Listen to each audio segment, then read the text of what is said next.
सभी फ्रेंड्स का स्वागत है ज्ञान सागर यूट्यूब चैनल पर। फ्रेंड्स, जैसा कि आप सभी जानते हैं एनसीईआरटी की क्लासेस में आज हमारा चैप्टर 2 है किसका, संविधान एवं राज्य व्यवस्था का। तो इस वीडियो में हम पढ़ने वाले हैं संविधान एवं राज्य व्यवस्था का क्लास 6 का चैप्टर नंबर 2। इसका नाम क्या है? तो नाम है हमारे गांव का बदलता स्वरूप। हमारे गांव का स्वरूप किस तरह से बदला। देखो, जो हमने फर्स्ट चैप्टर पढ़ा था उसमें क्या था, हमारा नागरिक जीवन था हमारा चैप्टर फर्स्ट। तो हमने यहाँ तक देख लिया था कि हमारे गांव की जो आधारशिला है वो किस तरह से रखी गई, गांव में पंचायती राज व्यवस्था किस तरह से स्थापित हुई, हमने यहाँ तक देख लिया था। तो आज हम क्लास में देखेंगे कि जो हमारे पंचायती राज व्यवस्था बनी, गांव बने, तो इनका स्वरूप है वो किस तरह से बदला। तो चलिए स्टार्ट करते हैं वीडियो को। ध्यान से वीडियो को एंड तक देखना। डेली मुझे बताने की जरूरत नहीं पड़े कि ये क्लास किस किस के लिए इम्पोर्टेंट है। क्लास 6 से लेकर के यूपीएससी की तैयारी करने वाले बच्चों तक के लिए क्लास इम्पोर्टेंट है। तो आप समझ सकते हैं कि कोई भी इस क्लास से अछूता नहीं है, सभी के लिए क्लास इम्पोर्टेंट हो जाती है। हमारे गांव का बदलता स्वरूप, क्लास 6 ये सब मैं बता चुकी, ठीक है। हमारे गांव हैं और गांव का स्वरूप बदला, यानी पहले कुछ और स्वरूप था, बाद में कुछ बदला, यही हम पढ़ने वाले हैं। तो चैप्टर का मीनिंग आपको पता चल गया। पहले गांव की कुछ और दशा थी, तो वो किस तरह से बदली हम ये देखेंगे। हमारा देश गांव का देश है। आप सभी जानते हैं भारत क्या है, भारत को गांव का देश कहा जाता है। तो हमारा देश गांव का देश है। 70% जनसंख्या गांव में निवास करती है आज भी। हालांकि गांव की जनसंख्या है वो शहरों की तरफ भाग रही है, लेकिन फ्रेंड्स आज भी हम देखेंगे ना तो बहुत सारी जनसंख्या हमारी लगभग 70% के करीब गांव में निवास कर रही है, ठीक है। तो फिर क्या है, 6 लाख से अधिक गांव हैं हमारे भारत में, 6 लाख से अधिक गांव हैं। उसके बाद कुछ शहर है वो कस्बों के पास हैं, तो कुछ जो हमारे गांव है वो शहरों और कस्बों के पास हैं। कुछ गांव शहरों और कस्बों के पास है, तो कुछ शहरों और कस्बों से बहुत दूर हैं। जैसा कि आप देखते ही होंगे, आप अपने गांव से पास में कहीं मंडी लगती होगी, कहीं मार्केट लगता होगा जहां से आप कपड़े खरीदते हैं, सब्जी खरीदते हैं, बाकी और जो आपकी उपयोगिता की चीजें हैं वो खरीदते हैं। ये सब हमारे गांव में तो नहीं मिलती है ना।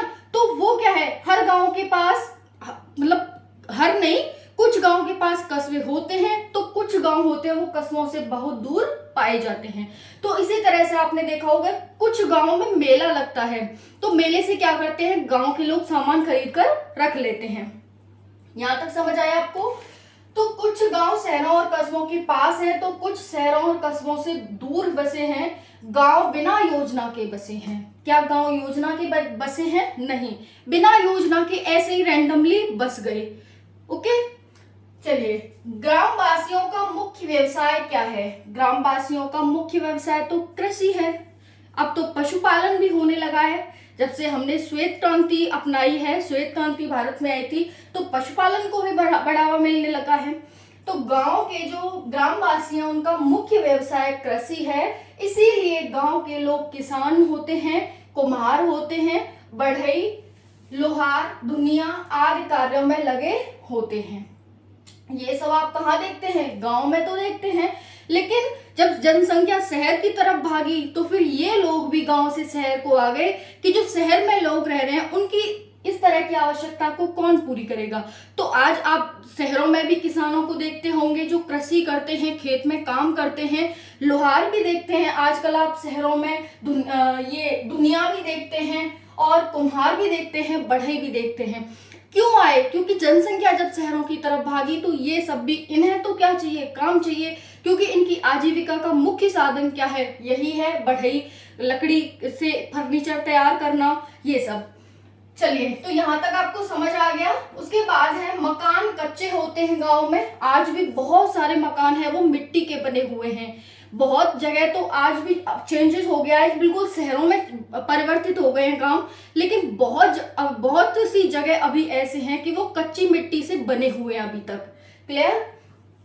तो मकान कच्चे होते हैं, घुसलखानों की व्यवस्था नहीं होती। आप देखते हैं मम्मी, चाची, ताई, पापा, बाबा सब कहाँ जाते हैं? बाहर जाते हैं। बाहर कहीं खेत में जाएंगे, कोई खाली जगह पड़ी होगी वहां जाएंगे, हर चीज के लिए जो हमें मतलब शौचालय वगैरह होता है तो उसके लिए बाहर जाते हैं। घर में कोई घुसलखाने की व्यवस्था नहीं होती है। स्वतंत्रता से पहले, तो ये क्रॉस का साइन है, इसका मतलब नहीं होती है, थोड़ा शॉर्ट में पढ़ेंगे तो अच्छा लगेगा। स्वतंत्रता से पहले गांव पिछड़े होते थे। स्वतंत्रता से पहले लोगों में इतनी जानकारी नहीं थी, इतने पढ़े लिखे नहीं थे, निरक्षर लोग थे। फिर उसके बाद अंग्रेज आए फ्रेंड्स। अंग्रेज बहुत पहले आ चुके थे, स्वतंत्रता हमें बाद में ही तो मिली। तो अंग्रेज काफी दिन से राज कर रहे थे। अंग्रेजों ने भारत के विकास के लिए कोई भी कार्य नहीं किया, उल्टा सोने की चिड़िया से हमें गरीब बना दिया। तो स्वतंत्रता से पहले हम इसीलिए पिछड़े हुए थे क्योंकि अंग्रेजों के द्वारा सिर्फ भारत से ले जाया गया धन को, न कि भारत के धन को भारत में लगा करके कोई विकास किया गया। क्लियर? ठीक है। तो अंग्रेजों ने इस पर कोई ध्यान नहीं दिया। गांव में जो प्रचलित व्यवस्थाएं थी जैसे जमींदारी व्यवस्था, वो क्या करी, उसने गांव की प्रगति में रुकावट बनकर वो रुकावट बनी रही। जमींदारी व्यवस्था को कौन खत्म करे? जो गांव का मुखिया होता था वो एक जमींदारी होता था, उसका ही कहना सभी मानते थे। वो कैसे ये इसके लिए राजी हो जाता कि जमींदारी व्यवस्था को खत्म कर दी जाए। तो ये सब राजी नहीं थे, अंग्रेजों ने खत्म नहीं करी क्योंकि अंग्रेज तो ये नहीं चाहते थे कि भारत का विकास हो। वो तो क्या चाहते थे कि एक धर्म का लोग दूसरे धर्म से लड़ जाएं, है ना। तो अंग्रेज और हिंदू मुसलमानों को अंग्रेजों के द्वारा ही तो लड़ाया गया था। ये हो गया। फिर परिणाम स्वरूप क्या हुआ कि जो भारत में गरीबी व्याप्त हो गई। भारत के जो गांव हैं वो एकदम गरीब के गरीब बने रहे। चलिए, एक नोट है यहाँ पर, वर्ष 1951 में जमींदारी प्रथा को समाप्त कर दिया गया। तो भारत में जमींदारी प्रथा कब समाप्त हुई? तो भारत में जमींदारी प्रथा 1951 में समाप्त हुई। इस पॉइंट को आप ध्यान रखेंगे। मैं जब आपको इसके क्वेश्चन आंसर कराऊंगी तो उस टाइम पर आपको यहाँ से क्वेश्चन मिलेगा। 1951 में भारत में जमींदारी प्रथा को समाप्त कर दिया गया। नेक्स्ट है, गांव की प्रमुख समस्याएं क्या थी? गरीबी व्याप्त हो गई। हमने पढ़ लिया कि ये सब हुआ, उसके परिणाम स्वरूप गरीबी व्याप्त हो गई। तो देखो यहाँ पर गांव की प्रमुख समस्याएं, पहली गरीबी सबसे बड़ी समस्या थी। निरक्षरता। गरीबी क्यों थी फ्रेंड्स? तो देखो, गरीबी इसलिए थी क्योंकि जो जमींदार थे वो सिर्फ अपने लाभ के लिए, बाकी अंग्रेज आए, अंग्रेजों ने देश को और ज्यादा गरीब बना दिया। इस वजह से यहाँ पर गरीबी व्याप्त थी। निरक्षरता थी, लोगों को पढ़ने के लिए काम नहीं किया गया, पढ़ने के लिए लोगों को जाने नहीं दिया गया, उन्हें बताया नहीं गया कि पढ़ना कितना जरूरी है, तो इसलिए निरक्षरता व्याप्त हो गई। अंधविश्वास, लोगों में अंधविश्वास था, जादू टोने करते थे लोग, एक के खिलाफ दूसरा, दूसरे के खिलाफ तीसरा, इस वजह से। तीसरा है, नेक्स्ट है बीमारी, चौथा पॉइंट, बीमारी। हालांकि गांव में इतनी बीमारी नहीं पाई जाती जितनी आजकल हम शहरों में देखते हैं, लेकिन उस टाइम पे बहुत ज्यादा बीमारियां हुआ करती थी दोस्तों। क्लियर? बहुत ज्यादा इसलिए हम कह सकते हैं क्योंकि कोई उपचार, डॉक्टर नहीं थे इतने, है ना। आजकल क्या है, आजकल आपको हर घर में बीमारी मिलेगी, इतनी पहले बीमारी नहीं होती थी, लेकिन उस थोड़ी बहुत को यहाँ पर कह दिया गया कि बीमारी भी जो गांव थे उनकी विकास में रुकावट थी। आज तो आपको हर घर में हर व्यक्ति आपको बीमार मिलेगा, लेकिन उस टाइम पर कोई कभी जब भी बुखार आ गया तो आ गया, और वो बुखार भी ऐसे ठीक हो जाता था क्योंकि इतने डॉक्टर नहीं थे। ठीक है, जड़ी बूटी कुछ पी खाई और उसे ठीक हो गए। तो ये जो चारों चीजों थी वो गरीब गांव के विकास में बाधाएं बनकर बैठी हुई थी, कुंडली मारे बैठी हुई थी। स्वतंत्रता के बाद हमारी सरकार ने गांव के विकास के लिए पंचवर्षीय योजनाएं बनाई। तो कब बनी पंचवर्षीय योजनाएं? जब हमारा देश स्वतंत्र हो गया उसके बाद बनाई, जिनका मुख्य उद्देश्य क्या था? गांव का चहुमुखी विकास करना। आपने देखा है ना, पढ़ी है पंचवर्षीय योजनाएं, उसमें क्या है? पंचवर्षीय योजना हम पढ़ाएंगे आपको। पंचवर्षीय योजना, उसमें क्या है? हम उद्देश्य रखते थे, टारगेट रखते थे कि इस पंचवर्षीय योजना में हमें इस कार्य को, इस कमी को दूर करना है, इस कमी को सुधारना है, इस कमी को दूर करना है। जैसे पहली पंचवर्षीय योजना हमने क्या रखा था उसमें अपना उद्देश्य कि हम कृषि को मजबूत करेंगे, कृषि प्रधान जो हमारा देश है उसकी आधारशिला को हम फिर से रखेंगे, और कृषि को अच्छी बनाएंगे, मजबूत बनाएंगे। दूसरी पर रखा उद्योगों को। लेकिन फ्रेंड्स कुछ योजनाएं हमारी सफल रही, कुछ असफल रही।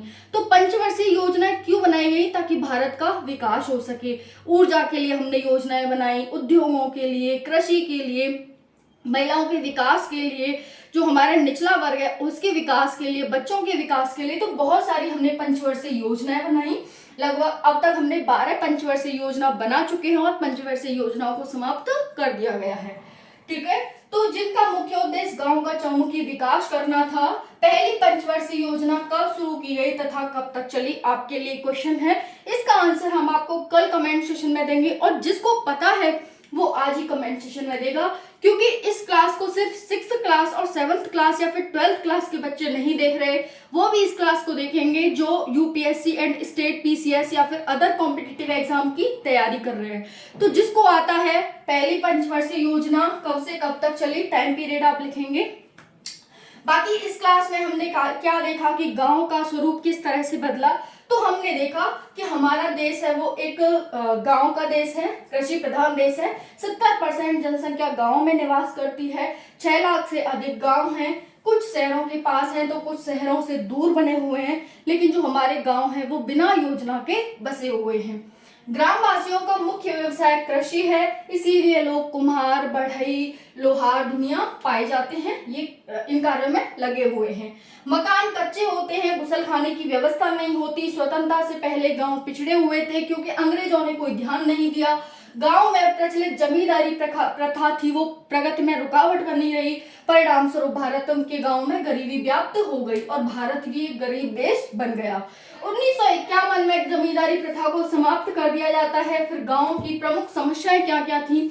तो ये 4 समस्याएं यहाँ पर प्रमुख थी। ये गांव के विकास में बाधाएं बनी रही। स्वतंत्रता के बाद हमारी सरकार ने गांव के विकास के लिए पंचवर्षीय योजनाएं चलाई और अब तक 12 पंचवर्षीय योजनाएं चल चुकी हैं और उन्हें समाप्त कर दिया गया है। तो आपको इसका आंसर देना है फ्रेंड्स। और बाकी आप 6ठी 7वीं क्लास में हैं तो आपसे क्वेश्चन ऐसे पुट किया जाएगा कि भारत के गांव की प्रमुख समस्याएं कौन कौन सी थी, उसका आंसर आप देंगे। भारत के विकास में कौन कौन सी समस्याएं थी जो रुकावट बनकर बैठी रही या कुंडली मारे बैठे रही, तो आप इसमें से आंसर दे देंगे। क्या देंगे? गांव की प्रमुख समस्याएं ये थी और इनके कारण ही गांव का विकास नहीं हो पाया, गांव के विकास में ये बाधाएं थी। बाकी आप जमींदारी प्रथा भी लिख सकते हैं। गांव हमारे गरीब क्यों रह गए? क्योंकि अंग्रेजों ने इसके विकास पर कोई ध्यान नहीं दिया। Okay, thank you so much. जय हिंद।